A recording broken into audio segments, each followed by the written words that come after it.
His question is why Ahmadis do not say their prayers behind other non-Ahmadi Imams? It's very simple. I have repeatedly answered this question.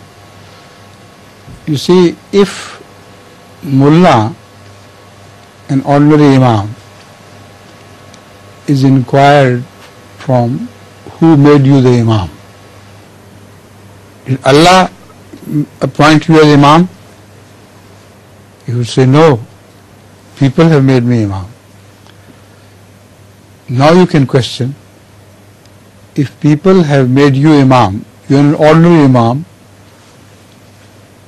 but you want nobody to deny you as Imam, but you dare to deny the Imam appointed by Allah. Hazrat Masih, we believe, is an Imam appointed by Allah. So when you deny an Imam appointed by Allah, you lose the right of yourself being called an Imam. So it is to say prayer not only for Ahmadis, for anybody behind you is haram in the sight of Allah.